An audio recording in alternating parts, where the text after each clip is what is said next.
Goeiemôre, dit is donderdag die 11de Junie. Vanoggend lees ons saam Genesis 18, vers 2 tot 5.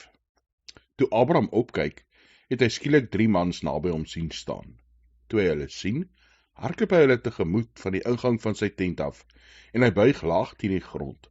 Hy sê toe: "My Heer, as ek guns vind in die oë, moet dan asseblief nie by u dienaar verbygaan nie. Laat daar 'n bietjie water gehaal word, was u voete.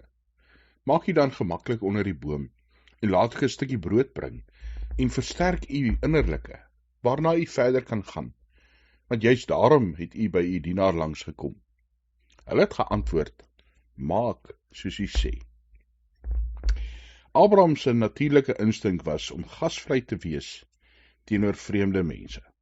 Ja, dis mense wat hy glad nie geken het nie, en tog ontmoet hy hulle vriendelik, bied vir hulle iets aan om te eet, 'n plek om bietjie te rus, en dan weer verder te gaan. Wat is ons eerste instink teenoor mense? Ons leef ongelukkig in 'n wêreld waar ons ongelooflik wantrouig geraak het oor ander. Maar wat is ons eerste instink? Om vir ander mense goed te doen, om vir ander mense te ontvang en hulle tuis te laat voel, of om eintlik maar mense net weg te stoot en te ignoreer en te vermy, eerder vir hulle te sê: "Gaan maar liewer verder, voordat julle dalk rustig hier sit." Abraham sê dit andersom, hy sê: "Sit eers rustig voordat julle verder gaan." Hoe sien ons die wêreld?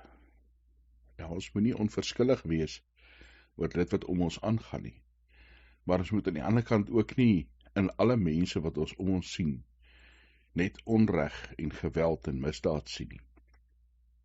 Kom ons bid dat die Here vir ons deur sy Gees sal help om daai onderskeidingsvermoë oor mense te hê.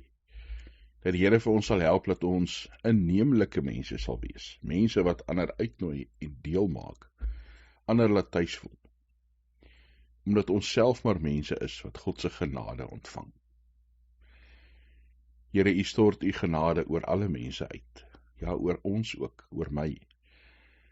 Mag ek ook so na ander kyk, na mense wat u genade verdien, mense wat u gemaak het, mense wat u liefhet.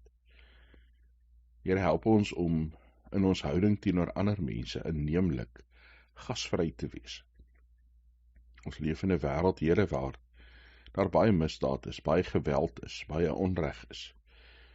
Help ons om te onderskei, help ons om steeds veilig te wees. Geef ons daar u Gees om te kan weet hoe en wat ons moet doen.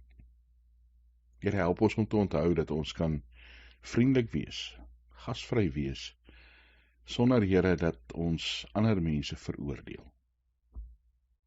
Dankie dat ons weet, u het ons lief, dat u na ons toe kom, maak nie saak wat ons verlede of ons hede is nie, maar dat daar by u vir ons 'n toekoms is.